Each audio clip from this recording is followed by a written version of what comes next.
Mais uma vez, bom dia. Nosso tema agora vai ser entre 11h30 e 12h30, assim está previsto. Nosso tema será Cloud, cadeia de suprimentos e tecnologia cognitiva. Qual a aderência? O palestrante é o Jackson Luiz Fressato, que eu convido a vir aqui à mesa. E as santas casas que estão com a crise recorrente estão mais interessadas nos temas de qual a saída para essa crise. E no meio do vendaval, você não consegue enxergar, às vezes, fora do vendaval e perde perspectiva de coisas boas para o futuro. Isso acontece com frequência.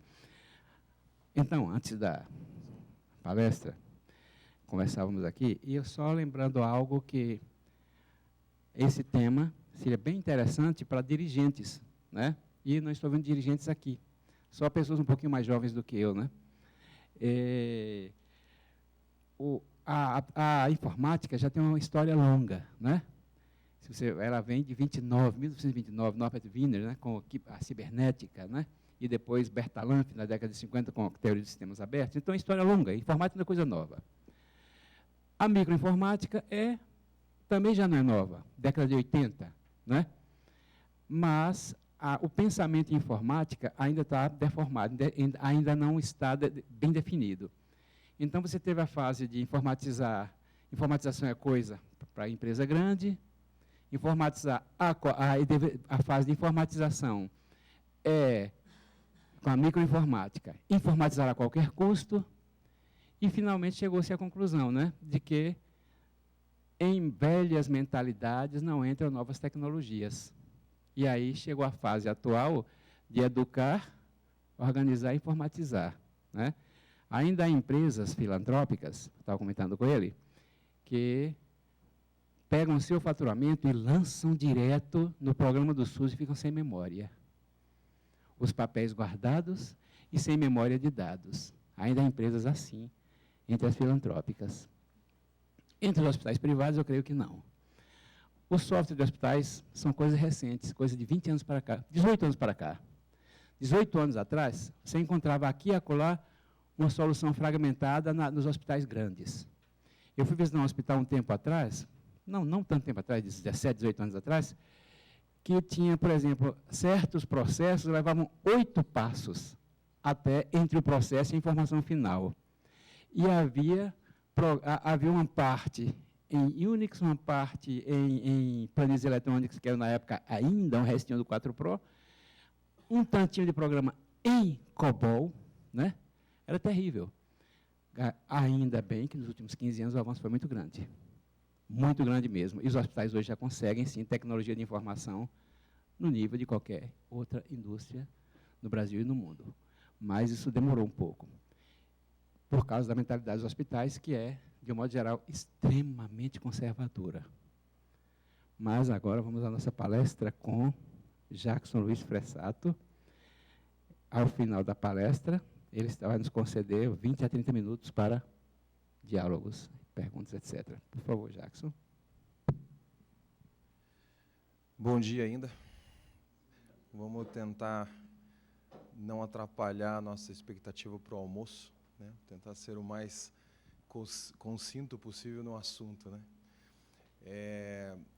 Nós somos convidados pela FEMIPA para apresentarmos o tema que hoje conseguimos dominar com bastante clareza no mercado, relacionando duas situações muito diferentes, que aparentemente parecem ser diferentes. E isso foi possível justamente por conta das situações que estão acontecendo recentemente no mercado, principalmente no mercado de saúde. O que nós vamos falar hoje não é especificamente sobre o nosso produto. No final, eu vou fazer uma apresentação bem breve, porque o objetivo não é esse. Mas é apresentar e dividir com todos vocês o resultado que nós conseguimos atingir e o que nós conseguimos construir aplicando duas metodologias que parecem ser extremamente diferentes, em pontas diferentes. Então, eu quero agradecer muito a presença de vocês, quero agradecer muito a oportunidade que a FEMIPA está dando para todos nós. Quero agradecer os meus sócios, as pessoas que estão junto conosco nesse projeto, que estão desde o começo ajudando não só na construção da metodologia, mas na construção do sistema. e a oportunidade que nós estamos tendo de trazer isso num momento crítico para o mercado brasileiro. Mas é justamente no momento crítico, é na hora do caos, né, que surgem as coisas novas. E que não só produtos novos, mas surgem maneiras novas das coisas acontecerem, das coisas serem tratadas. Tá? Hoje nós vamos conversar sobre cadeia de suprimento e tecnologia cognitiva. Para nós entendermos um pouco como que o tema vai trabalhar, eu destaquei 2 pensadores muito importantes quando a gente fala sobre inteligência artificial, quando a gente fala sobre coisas novas. Então, eu fui a 2 extremos. Eu retornei a Júlio Verne, na obra O Senhor do Mundo, onde ele deixa bem claro que homens imaginam e outros homens farão acontecer. E Peter Thiel complementa isso agora, recentemente, depois de ter passado 15 anos investindo no novo conceito de startups, colocando as empresas mais poderosas no ramo cloud para faturar, para ganhar dinheiro no mercado.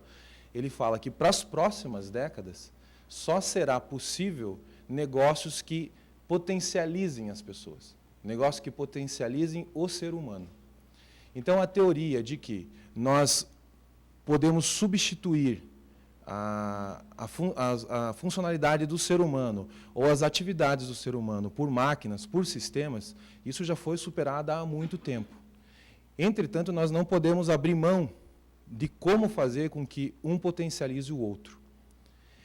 O interessante é que quando você se dedica num único tema, se você trabalhar numa única linha relacionada à tecnologia computacional, se nós falarmos só do universo de engenharia, de informática, nós já estamos começando com uma solução limitada. Porque, como nós estávamos conversando um pouco antes, tudo que vai acontecer, tudo que vai ser registrado, tudo que vai ser tratado nos sistemas e nos processos, vão terminar na mão de uma pessoa, ou vão começar ou vão terminar na mão de alguém.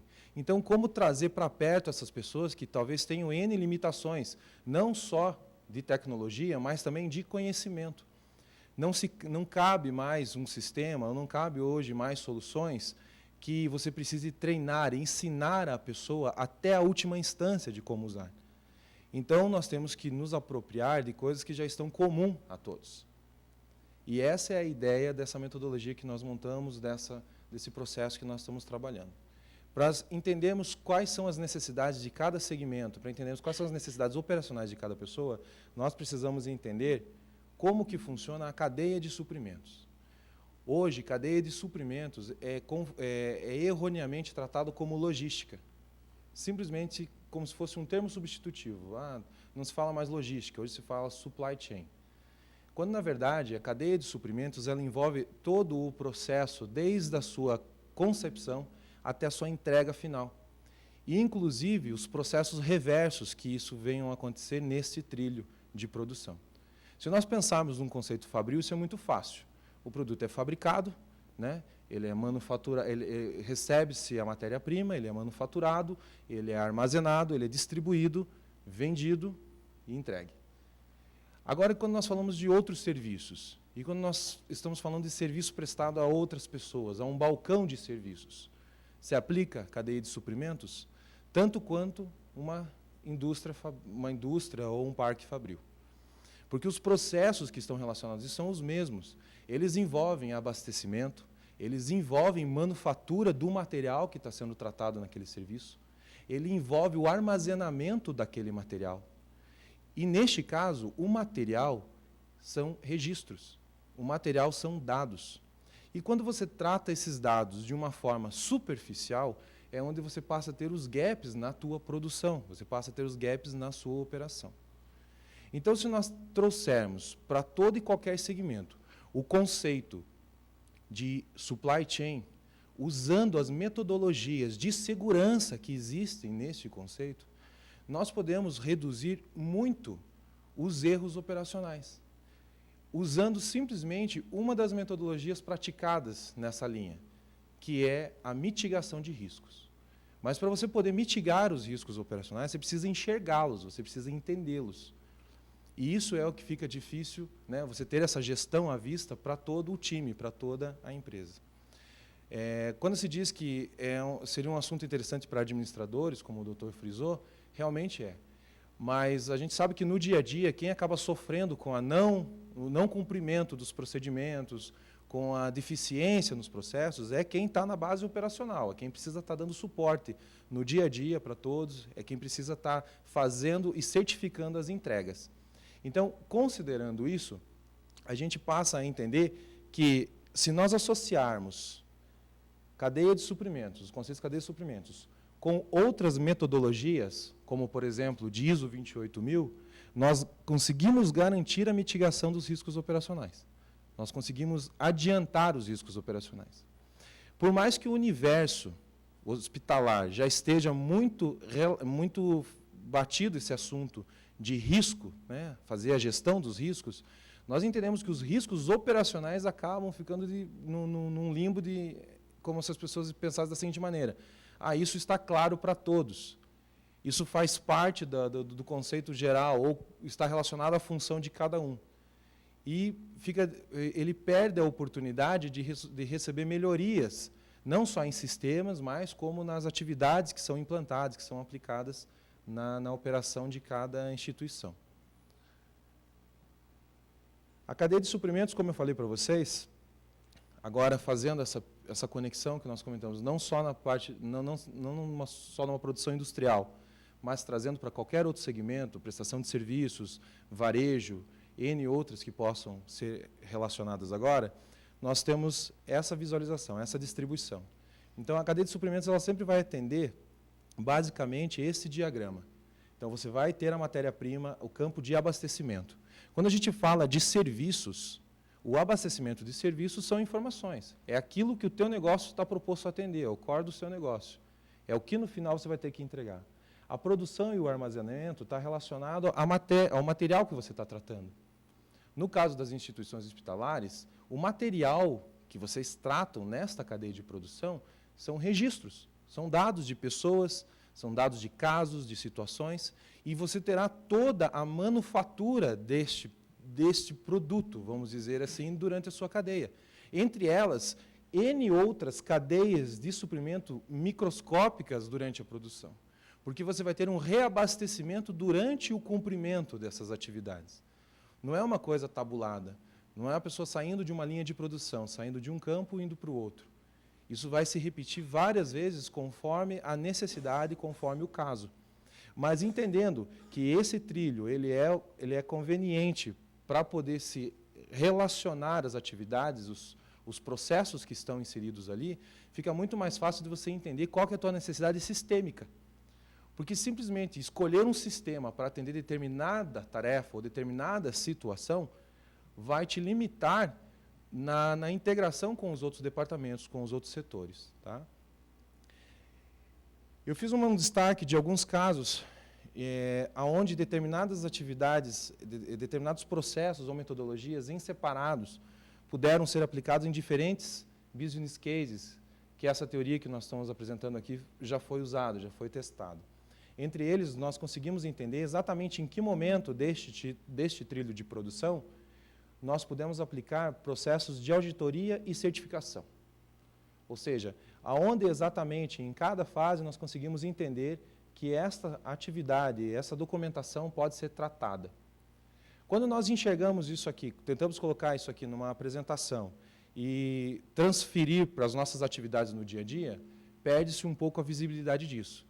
Mas se nós pensarmos no conceito de sistema, de implantação de um software ou de desenvolvimento de um software, isso fica muito mais fácil, porque você passa a dizer exatamente aonde que você tem que fazer as coletas e as entregas dos dados e das suas massas que aconteçam durante os processos que estarão sendo contemplados pelo sistema ou pelo recurso. Tá, ok? Mantendo ainda os conceitos gerais do que nós estamos falando, nós trazemos agora a tecnologia cognitiva.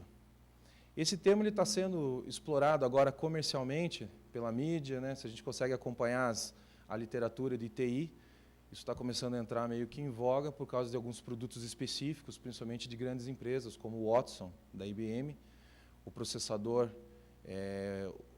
como eles chamam, o processador orgânico da Intel, com a proposta de trazer aplicações, recursos múltiplos, né, de diferentes interfaces no mercado, para dentro de uma plataforma única de massa de dados. Isso já está funcionando, todo mundo já acompanha, todo mundo está vendo. Mas exatamente como que a tecnologia cognitiva vai chegar na base operacional? Porque ela tem uma presença muito forte hoje quando você fala em BI, quando você fala em inteligência de negócio. Você pegar as informações, os relatórios, colocar ele em ferramentas que gerem indicadores, isso é muito eficiente. Mas como fazer que essa mesma tecnologia chegue à ponta que gera as demandas, que chegue até a extremidade aonde os riscos precisam ser tratados antes que provoquem danos ao negócio?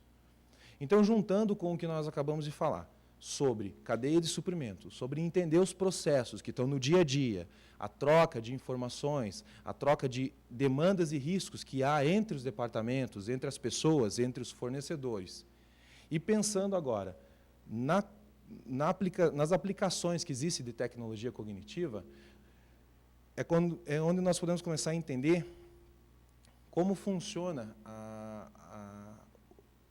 a proposta que nós vamos entregar aqui no final, tá ok? A tecnologia cognitiva não é um substituto de inteligência artificial. Quando nós falamos de inteligência artificial, que foi proposto, né, por John McCarthy em 1955, nós não estamos tratando do que hoje é usado como tecnologia cognitiva.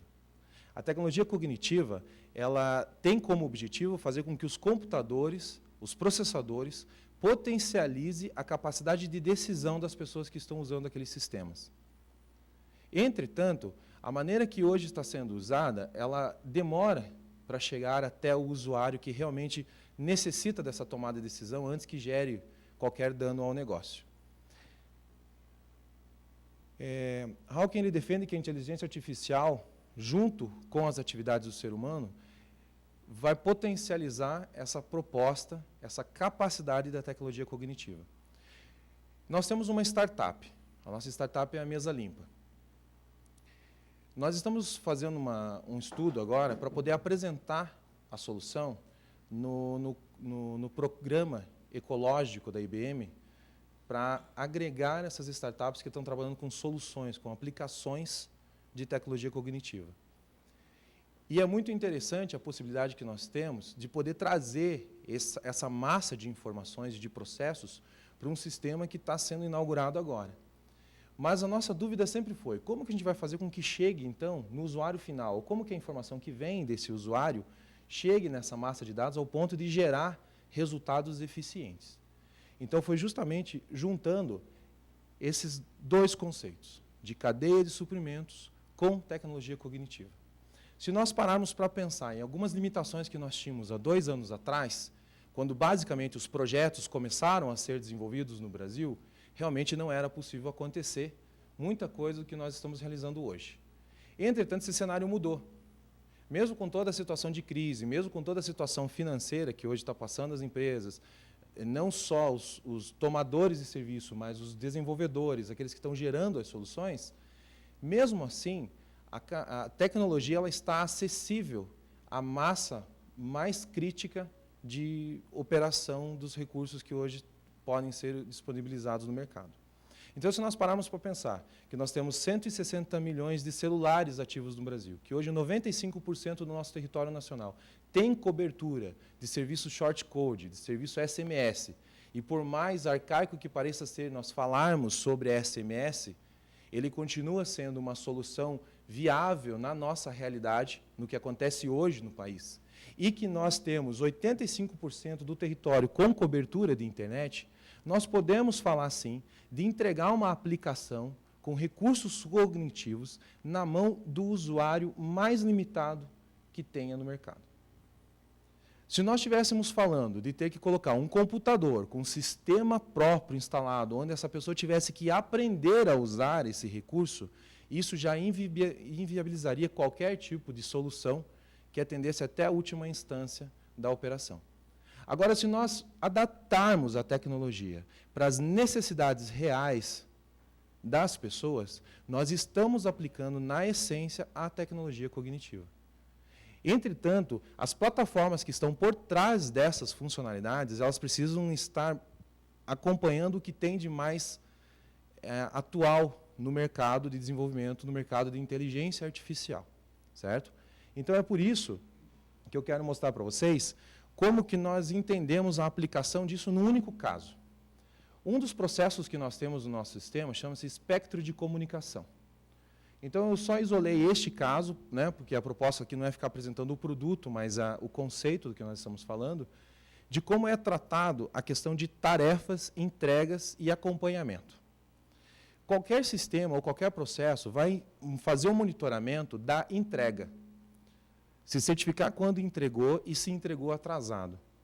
Entretanto, se nós usarmos os conceitos acumulados, né, de entender como são os processos da cadeia de suprimento, ou seja, toda a rede de abastecimento dos teus serviços, da tua operação, associado com uma tecnologia que atenda o que o sistema propõe e que o usuário possa fazer, saiba fazer, nós conseguimos resolver este pequeno impasse, esse pequeno gap que tem num trilho comum de produção.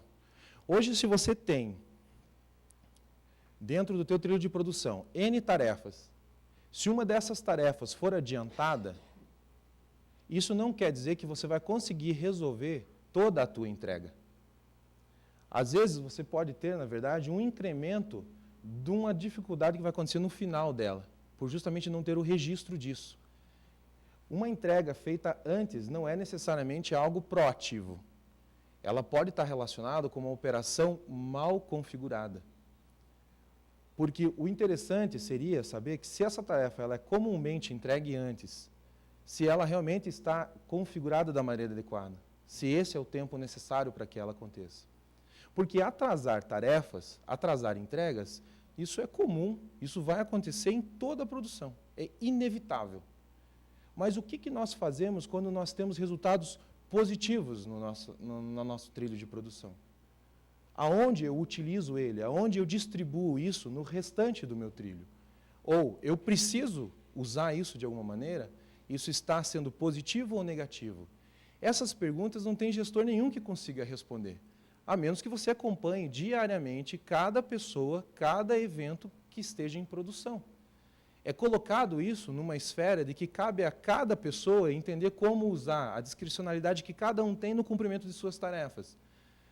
Isso funciona muito bem se nós não estivéssemos falando de sistema. Entretanto, se você precisa fazer um registro disso de alguma maneira, não tem como você deixar numa discricionalidade comum, porque você tem mais pessoas participando disso. Por isso, a reconstrução desse mesmo trilho de produção no nosso método, no espectro de comunicação, é esse. É ampliar os recursos de comunicação entre os atores do trilho de produção.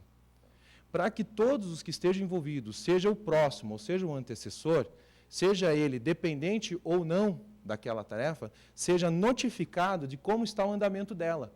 Nós não estamos falando de uma auditoria ou monitoramento de uma pessoa para outra. Nós estamos falando de ciência em tempo real. Tanto quem está recebendo a tarefa, seja ela adiantada ou atrasada, como aqueles que estão entregando adiantados ou atrasados, eles têm que ser colocados na mesma página, no mesmo instante. E isso precisa ser feito de maneira sistêmica, porque é uma atribuição que você não pode dar a pessoas. Nós estávamos conversando ontem com o diretor de uma das instituições, e ele estava comentando justamente a dificuldade que existe de você designar uma pessoa para monitorar as atividades de outras pessoas. A resistência que existe isso e a dificuldade com o confronto técnico que as pessoas têm faz com que erros ridículos acabam acontecendo, como o simples não pagamento de cheques, quando na verdade aparentemente é uma coisa simples, vai ser um cheque emitido, entregue para um profissional e uma nota fiscal vai ser recebida. Mas quando a nota fiscal não é recebida e eu preciso cobrar de novo, e cobrar de novo, e cobrar de novo, e já está vencendo o próximo cheque, eu ainda não recebi essa nota fiscal. Como que eu faço com este processo que está em aberto? Como que eu trato ele? Para quem que eu escalono ele? Então, uma coisa que parece ser simples, que é uma questão de pagamento e confirmação de pagamento, torna-se um imbróglio operacional que pode gerar impactos legais para a instituição. Agora, se você coloca isso na mão de um sistema, isso eu acho que é claro para todos, a cobrança seria diferenciada. O problema é como chegar até a última pessoa. Para que um sistema funcione, em teoria, ele tem que estar na mão de alguém, ele tem que estar instalado em algum lugar. Essa pessoa tem que estar usando esse sistema. É aí que entra o nosso conceito de solução sistêmica. O nosso sistema ele funciona na nuvem e ele opera com todos os recursos tecnológicos disponíveis. Se eu tenho, no último ponto da minha cadeia, do meu processo, uma pessoa que não sabe usar um aplicativo cloud, que não sabe, que não esteja conectado na internet, mesmo assim essa pessoa tem um celular. Mesmo assim essa pessoa recebe um SMS. E às vezes a única resposta que ela precisa dar é sim ou não. Só isso. Ela não precisa interagir de outra maneira. E a ausência de resposta também é um dado. Se eu tiver inteligência por trás que monitore que não houve resposta, que houve entrega, que houve leitura, mas não houve resposta, isso também é um gerador de ação. Isso também gera indicadores operacionais que vão influenciar no meu resultado, que vão permitir que eu possa tomar uma decisão imediata, alterando significativamente o risco daquilo que está sendo tratado. A tecnologia existe, está disponível. Bastava apenas que nós colocássemos todas no mesmo local, no mesmo elemento. Então, a primeira coisa que uma das coisas que nós fizemos foi construir um robô de apoio, um robô de massa de dados, que executa, entre outras tarefas, mas dentro da linha que nós estamos conversando aqui, a leitura de documentos e processos. É um conceito simples de OCR. Aquilo que todos os scanners já fazem na mesa de advogados para poder alimentar Projude e outros sistemas parecidos, o robô faz com todo e qualquer documento, fazendo a leitura, a distribuição disso em tabelas, entendendo qual que é o layout padrão, que hoje já é usado de maneira comum por praticamente todas as pessoas, por todos os recursos. Auditar as tarefas. Um exemplo, eu não sei se vocês repararam, ontem alguns de vocês que fizeram o cadastro do mailing na entrada receberam algumas mensagens por SMS. Quem mandou essa mensagem para vocês foi a Laura. A Laura é o nosso robô da massa de dados. E essa mensagem não foi simplesmente uma distribuição shortcode, foi uma interação de comunicação da Johnny com o robô. A Johnny não entrou num sistema de shortcode, por exemplo, como o da TakeNet ou de outras empresas, e digitou a mensagem e enviou para aquela lista de e-mails. Primeiro que essa limitação seria de 50 telefones. Foi enviado para 255 pessoas. Dessas 255 pessoas, 3 responderam o SMS. E dessas 255 pessoas, 7 ainda não abriram o SMS. Essa informação, quem nos passou foi a Laura. E ela devolveu essa informação por e-mail para a Johnny. Porque a Johnny pediu essa tarefa por e-mail. Ela mandou um e-mail para laura@mesalimpa.com.br, escreveu no subject #cadastro @femipa e anexou um arquivo. E o robô fez a leitura deste documento e fez a interpretação desse processo. Percebam que o que foi usado aqui é nada novo. Nós usamos e-mail, nós usamos os conceitos de hashtag de redes sociais, nós usamos OCR, é tudo que já está disponível, há muito tempo, mas reunidos num único processo, numa única metodologia. E, por consequência, o robô, já pré-configurado, fez os disparos e está fazendo os disparos. A Juliane, que é a assessora de imprensa, está fazendo a mesma coisa. As notícias que estão sendo mandadas por SMS estão sendo mandadas pelo robô. Depois de um e-mail que ela manda para a coordenação, para a diretoria e coloca em anexo a Laura. Ela não precisou entrar no sistema. Mas se ela quiser entrar no sistema, se ela quiser entrar no site, se ela quiser monitorar o que ela está fazendo, saber quantas pessoas deixaram de receber, quantas receberam, quais que interagiram via SMS mesmo do produto, ela também pode, porque a aplicação está disponível. Isso é tecnologia cognitiva.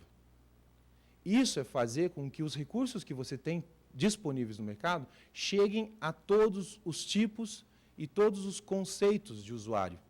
Agora, se vocês levarem isso para as instituições, para o ambiente de serviço, você consegue entender a capacidade de criar uma assimetria de recursos de informações que hoje não existem em outros sistemas. E a proposta do Mesa Limpa não é substituir nada do que tem. É transformar o que já tem em cada instituição, em cada empresa, em mais uma pessoa que vai fazer parte dessa cadeia, desse controle geral que o robô vai acompanhar. Então, se você tem 50 funcionários e um sistema, para o Mesa Limpa, você tem 51 pessoas na tua operação. E essas 51 pessoas interagem entre elas na recepção e na entrega de tarefas. Certo? Então, trabalhando com multi-interfaces, com aplicação smart cognitiva, ou seja, entendendo aquilo que está na mão da pessoa, aquilo que ela sabe fazer. Porque se ela tiver que ser ensinada a mexer naquilo, já não serve, não tem utilidade. Ela tem que ser prática, tem que atender aquilo que a pessoa saiba fazer. Simplificação dos controles e dashboards responsivos. Se eu trabalho na construção de dashboards gráficos, que são alimentados por planilhas tabuladas, você não consegue ter a resposta, porque você precisa compilar isso. Você vai ter que gerar um relatório, você vai ter que fazer com que o teu sistema de massa de dados, de banco de dados, faça toda uma leitura, compile essas informações e daí gere aquilo.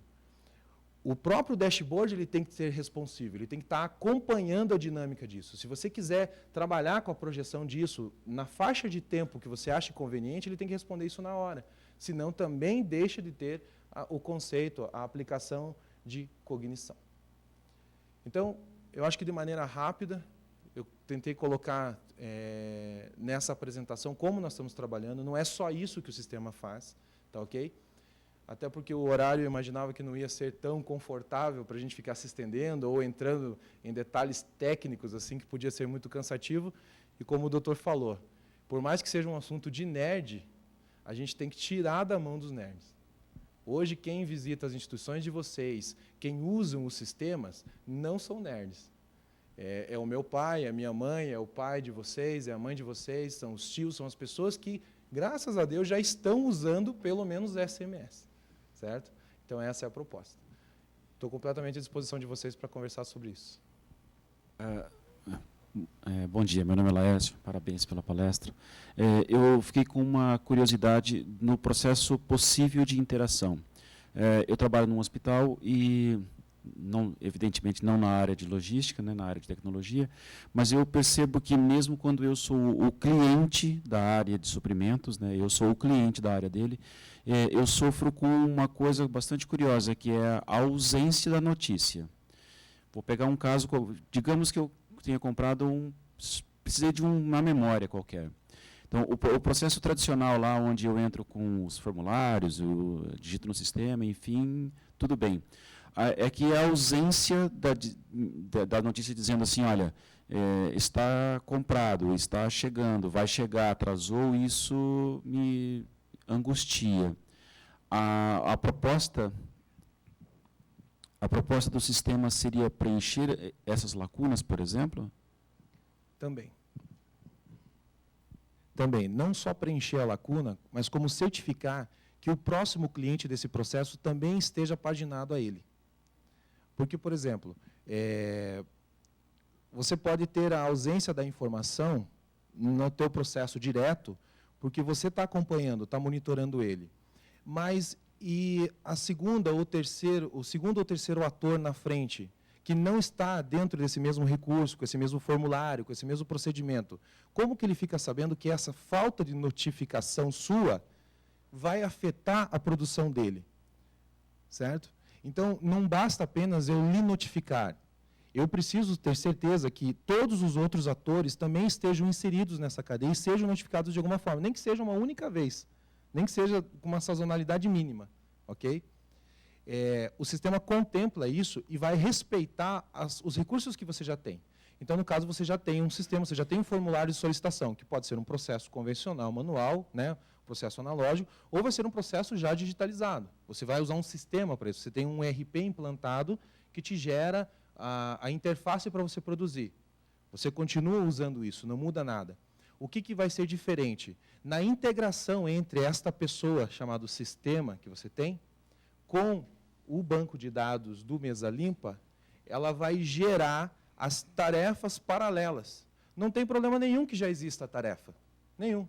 Nenhuma restrição a isso. Ela vai ser redundante na produção da tarefa, certificando que a tarefa principal, realmente foi entregue. E se não for, você consiga acompanhar a sua pessoa escalonada, né, a sua chefia ou a sua auditoria direta, também consiga saber disso, e os próximos clientes seus ou do mesmo processo que você está trabalhando também sejam beneficiados. Não sei se eu consegui ser claro nessa apresentação, nessa argumentação. Ainda no processo formal, que muitas empresas provavelmente aqui têm ainda, você tem lá um RP, ele está lá acontecendo. Eu sou o único interessado, do ponto de vista do meu ERP, eu sou interessado. Então, como fazer com que outros agentes que seriam subinteressados dentro da cadeia que vai ser atingida pela não aquisição do item, por exemplo, como que isso é imputado para que o seu automatizado possa dar notícias para eles? Porque eu estou querendo na memória, mas é o meu amigo Pedro aqui que está sem o computador, entendeu? E daí, como acontece isso de fato? De qualquer maneira, o Pedro está cadastrado no teu processo. Porque se ele vai ser afetado de alguma maneira, ele foi registrado isso de alguma maneira. Se o registro não está no seu ERP, ele vai estar em algum local que não está integrado com o seu ERP. Por exemplo, um prestador de serviço espontâneo. Ele foi contratado só para fazer um trabalho rápido.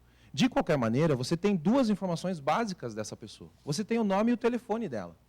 Porque se não der certo, como que você vai cobrar? Como que você, que está relacionado direto, que está agindo a tarefa, como que você vai garantir que aquela tarefa foi cumprida ou será cumprida?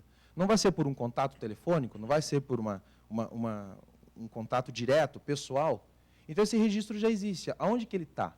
Se ele tiver anotado só no seu caderno e não em algum outro sistema, realmente não vai ter nenhum tipo de interação.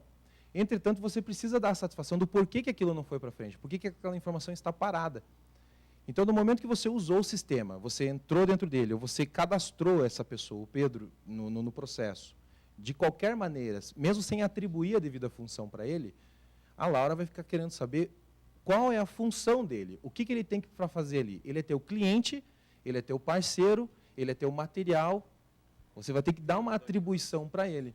Dando essa atribuição para ele, ela vai ficar questionando, ela vai te apresentar uma lista de N recursos que podem ser usados ali. O Pedro, o João, entendeu? O Antônio, e você vai ter a capacidade de escolher, porque você está demandando isso. E o Pedro só precisa ser notificado. No momento que você que está no processo é notificado, o Pedro também é notificado, ou do atraso, ou do adiantamento da tarefa, do processo. Talvez seja interessante a gente criar um exemplo, um modelo para poder entender isso. Eu vou citar um caso real, que foi um dos motivadores do trilho de produção. Tá ok? Uma UTI neonatal, que todo mundo já conhece, ela não é composta apenas do trabalho médico. Existe todo um processo de abastecimento e que é regrado por limitadores legais e processos técnicos que precisam ser seguidos à risca. Quando o profissional que está na atuação direta, né, que tem a expertise absoluta daquela ação, manda executar algo, é acionado todos os processos, né, clientes daquela solicitação. Então, o caso que eu vou citar para vocês é uma criança que precisa que precisa receber plasma diariamente, uma bolsa de plasma diariamente. Até aí é uma solicitação normal. O teu sistema vai lá no banco de dados, vai fazer essa solicitação disso e vai dizer tem, não tem, se tem, atende, resolve. Só que nesse caso real, foi solicitado pelo profissional que acionassem o pai da criança por causa da compatibilidade genética e por causa da compatibilidade sanguínea, para que ele fosse doador de plaquetas, né? Porque ele poderia doar plaquetas a cada 2 dias, e ele doaria 4 bolsas de plaquetas. Ou seja, além de atender o estoque do hemobanco, atenderia a necessidade direta daquele caso. Essa informação chegou no pai, 2 dias antes do falecimento da criança.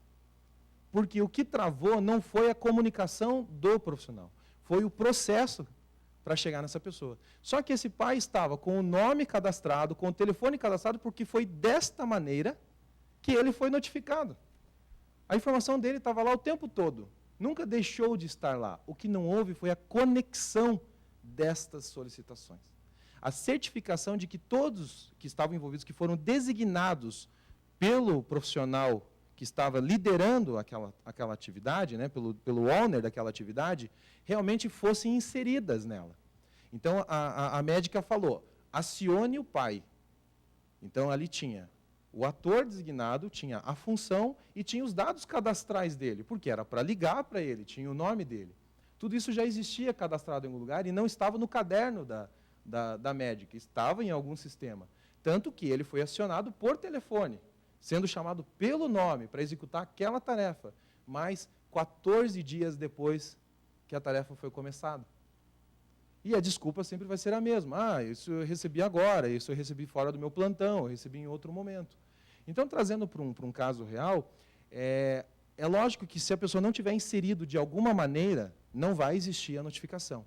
Mas a determinação de quem deve ser acionado e quando já é feito no momento que a tarefa é designada. Dificilmente vai entrar algum ator no processo que não tenha sido planejado, que não tenha sido determinado pelo líder ou pelo dono daquele trilho, não especificamente da tarefa, mas do trilho de produção. Nesta mesma linha, para lógicos, né? Sim, para lógicos. A Laura é, teoricamente, um software, um sistema. Ela precisa de inteligência para tomada de decisões. Onde está essa inteligência? Ela traz isto, esse software traz isto para tomar essa decisão e analisar, o pai precisa ser chamado para fazer uma doação ou ela precisa ser treinada, né, pelos lógicos para as tomadas de decisões possíveis para o negócio? Muito boa pergunta. Ela tem que ser treinada. Não tem como uma tecnologia executar qualquer coisa que ela não seja designada, ordenada. A diferença da Laura é que ela é uma tecnologia cognitiva. Então, ela vai usar os seus erros e as suas correções do processo para configurar a operação que ela está sendo tratada. Então, vamos supor, neste caso, quando surgisse o tratamento, quando fosse o encerramento dela, quando ela fosse dar satisfação, por exemplo, para esse médico, para o dono dessa tarefa, e que registrasse que o pai foi chamado 14 dias depois que começasse, ali haveria um gap, ali haveria um tratamento do dono daquela tarefa. O registro seria apresentado.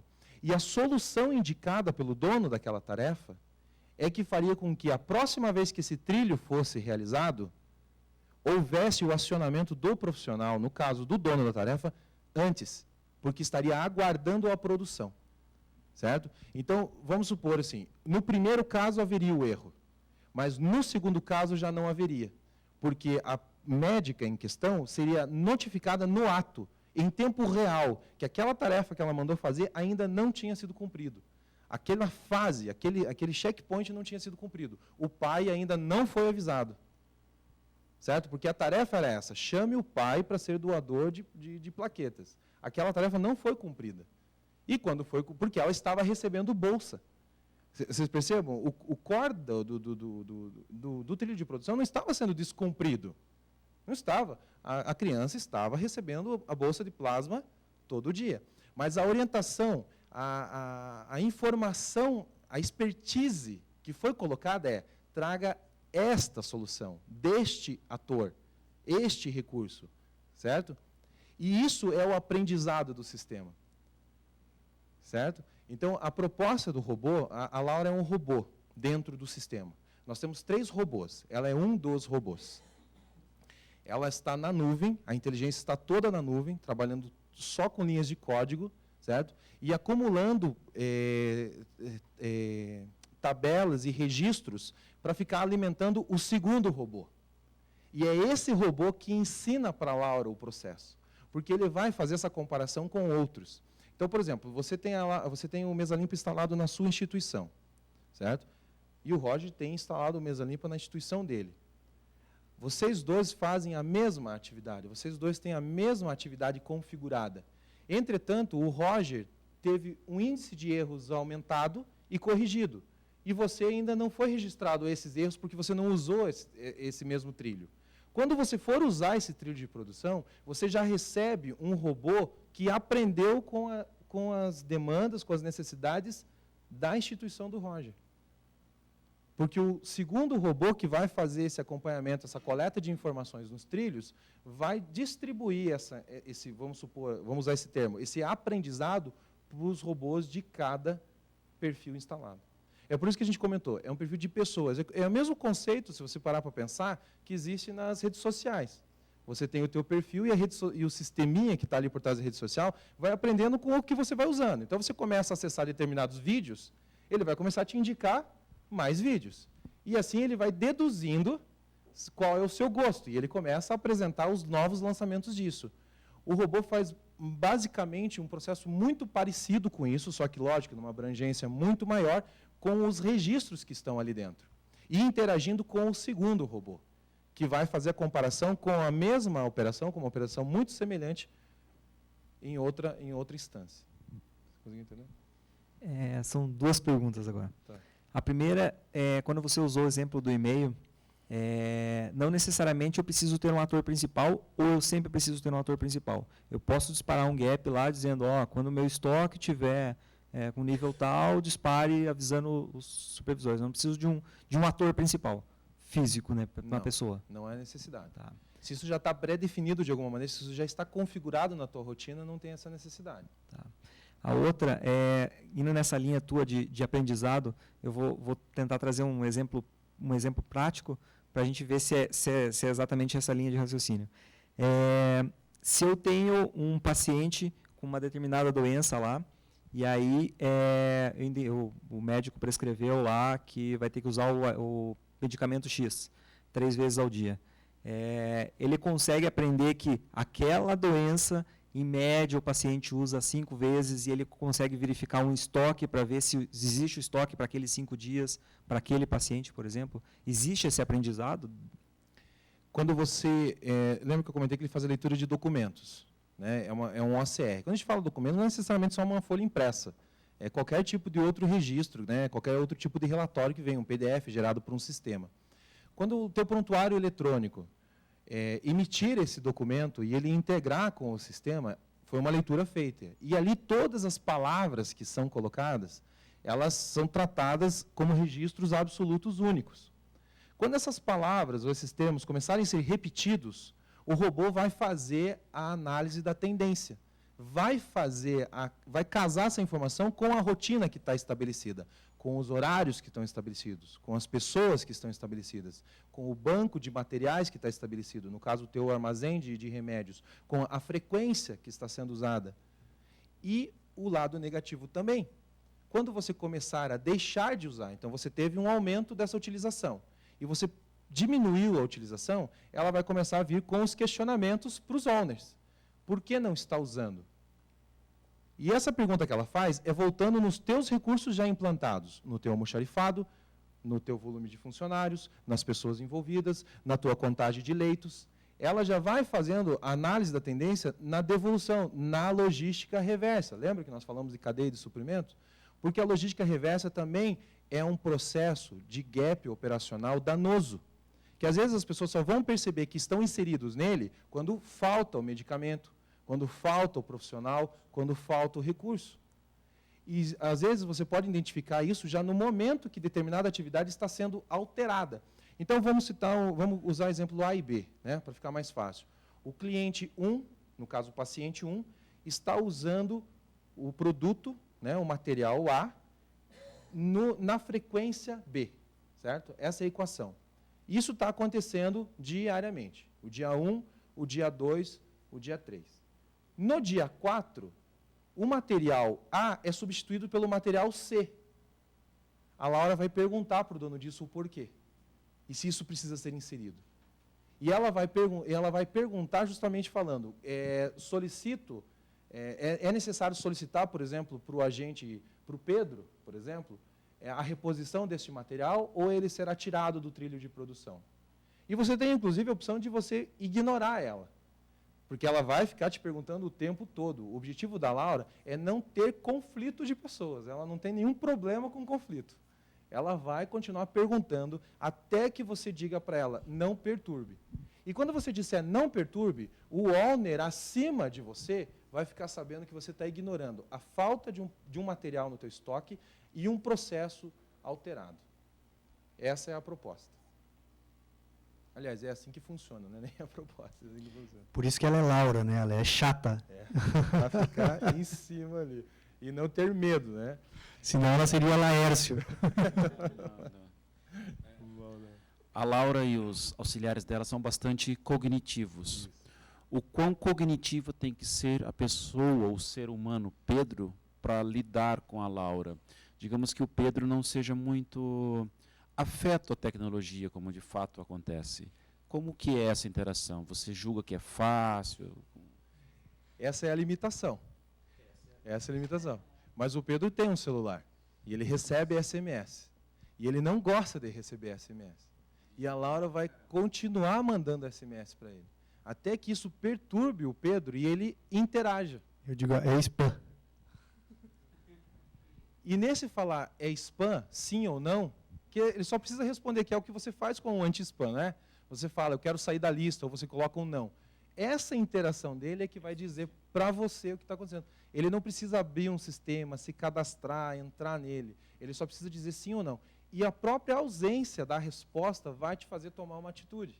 Vai te promover. Você vai saber que ou você tem que ir até o Pedro e coletar essa informação e resolver, ou escolher outro agente para resolver aquela demanda. No seu caso hipotético lá do plasma, no seu caso hipotético do plasma, o que aquela médica teria que fazer para acionar a Laura? No caso dela, nada. Da médica ela não faria nada. Porque ela fez um prontuário, não fez? Não está no prontuário a informação. Mas ninguém informou antes a Laura isso? Ou você está me dizendo que alguém previamente falou, olha, existe um trilho de produção. Se a médica, o médico fizer isso, faça aquilo. Está no caso que ele citou. Está na constante, por exemplo. Ela sempre solicita a bolsa de plasma, mas naquele caso ela colocou mais plasma do pai. Okay. Foi colocado um elemento a mais naquilo. E nesse colocar plasma do pai, né, do registro do pai, a Laura vai perguntar quem é o pai. Vai perguntar isso para alguém. E esse alguém é o dono da tarefa imediata. Então, vai ser a enfermeira que vai receber aquilo. Ela vai receber no celular dela, no aplicativo dela, a resposta. Quem é o pai? Ah, o pai é o Jackson. Né? O pai vai correr atrás e vai resolver isso. Aí a tarefa vai ser cumprida. Certo? Vai se certificar que lá no Hemobanco aquilo seja atendido. Ficou uma lacuna aí bem óbvia. Eu não vi o momento em que alguém interromperia o trilho dizendo a Laura, não faça mais porque essa criança morreu. É no encerramento da tarefa. Por exemplo, a doutora em questão, né, que fez a solicitação da tarefa, ela vai receber um relatório daquela tarefa, a finalização dela. Porque quem fecha, o dono, o sistema ele trabalha com registros pais e registro filho. Então, existe um registro pai chamado internamento da criança X. E vai ter N registros filhos, chamado abastecimento com bolsa de sangue, abastecimento com remédio, vai ter N outras tarefas. Quando esta tarefa, quando a criança falecer, a tarefa pai foi encerrada. E alguém vai encerrar, alguém vai registrar isso, vai ter um documento registrando isso. A doutora, a médica em questão, ela vai ter que emitir um laudo para aquilo, encerrar. E no momento que esse laudo entrar, ali provavelmente tem um prontuário eletrônico, ou tem um prontuário manual, ou tem um nome, ou tem um registro, ou tem o RG da mãe. São N, né, situações dependendo da circunstância. Ela vai ser notificada, o processo vai ser encerrado com o próprio registro do dono da tarefa. Ou seja, não é que o agente informe, interrompa a tarefa. O agente registra a ocorrência de um óbito. No processo normal dele, convencional dele. Ele não precisa fazer nada diferente. Ele não tem que sair da mesa. E se Laura não souber do que é óbito? Ela vai perguntar. Do mesmo jeito que ela vai perguntar quem é o pai. Do mesmo jeito que as informações que não estão sendo registradas, que não estão comuns, as novas, ela vai perguntar para quem está inserindo ou para quem está sendo designado. Não vai ficar uma pergunta pendente para todo mundo. Então, se eu estou nessa tarefa, se eu tenho duas pessoas envolvidas, eu tenho o Pedro e o Roger envolvidos nessa, são essas duas pessoas que têm que responder para a Laura. Ela não tem que voltar essa pergunta lá para a doutora que solicitou ou para quem fez o cadastro de materiais. Essas pessoas têm que responder. E se essa informação não existe, por exemplo, não existe a palavra óbito, quando ele digitar a palavra óbito, ela vai cadastrar. Se ele digitar a palavra óbito errada, não tem problema nenhum. O BACT está fazendo toda a aferição de dados e palavras de acordo com o que tem nos outros lados. As correções ortográficas, as correções de terminologia já são usadas. Isso são ferramentas que já estão prontas, que nem precisariam ser desenvolvidas, na verdade. E quando você se distrai, ela deforma a sua mensagem inteirinha. Você começa uma palavra, ela transforma em outra que não tem nada a ver, é terrível, né? Acontece no seu celular, inclusive. É o WhatsApp faz a gente morrer de vergonha. Mas aí que tá. Você pode encerrar isso, você pode interromper isso. Né? A Laura guarda rancor, né? É isso que tu está querendo dizer. Não, ela é bem desapegada a isso. Agora, ela vai só continuar cumprindo a tarefa. Por que Laura? Bom, é uma questão de cunho pessoal, mas eu vou dividir com vocês. Laura é o nome da minha filha. Tá? E o caso que eu citei para vocês é o da minha filha. E é por isso que esse sistema existe, e é por isso que esse sistema está sendo doado para as instituições filantrópicas. Parabéns. Entendeu? Ele atende todo o resto do mercado, mas esse é o objetivo do sistema hoje ter nascido dessa forma. E daí, como meus sócios não sabiam que nome dar para os robôs, eu disse, então eu vou escolher. E acabou sendo uma feliz coincidência, porque nós não tínhamos planejado, não fizemos uma campanha, um estudo de marketing, nada, e a personificação de uma mulher para o robô foi muito mais inteligente do que se nós tivéssemos dado um nome masculino ou de qualquer outro personagem da história que poderia promover uma resistência. Então, é um presente, acho que é um presente divino aí para as coisas acontecerem de uma maneira bem mais adequada do que de outra maneira.